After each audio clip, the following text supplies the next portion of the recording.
Сөз депутат Акаев Жанарбек Кубанычевичте. Рахмат, урматтуу Айда Камчыбековна. Мына азыр президентибиз соттук укуктук реформа жөнүндө, коррупция менен күрөшүү жөнүндө ал башкы багыттардын бири болорун айтты.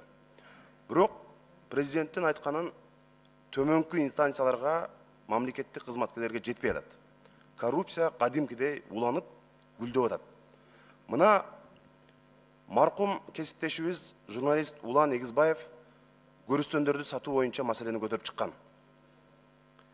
Эми азыр Кыргызстанда ушу Бишкектин четинде, Бишкекте көр сатылбайт десең, бир дагы кыргыз ишенбейт да.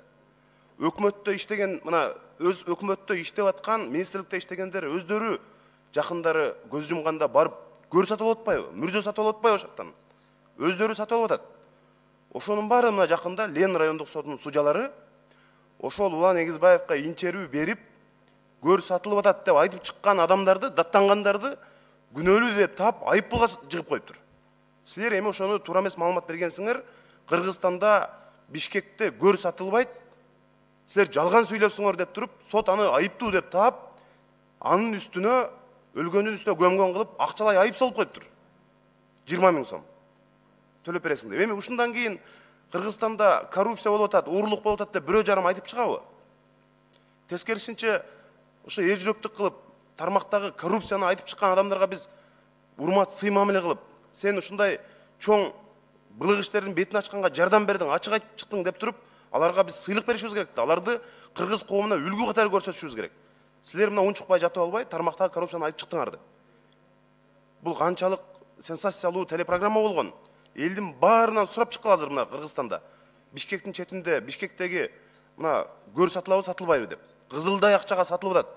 Мен дагы мына трибунадан айтып коеюн.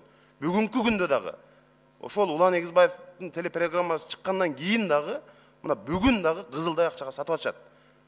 Ошол бир адамды мына Улан Эгизбаев өткөндө баарыбыз ыйлап ошол жерде чыркырганбыз.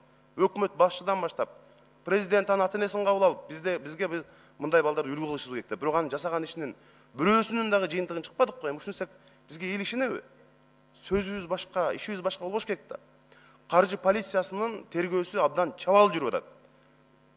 Иш тергелип атат, жакында жыйынтык чыгат дейт, бирок чыккан жок.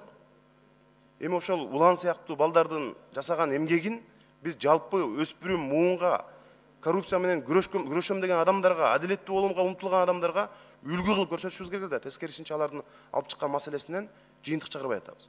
Каржы полициясынын башчысы Тайров мырза мына өкүл балдарын, тууган ургун барын жумушка алып, таза иштеп аткан балдарын кетирип, Финполициядан анын үй бүлөлүк башкаруусун орноткондун ордуна ушундай адилеттүү иштерди жасаса болот эле да. Муну биз баарыбыз тыкыр көзөмөлдөйбүз.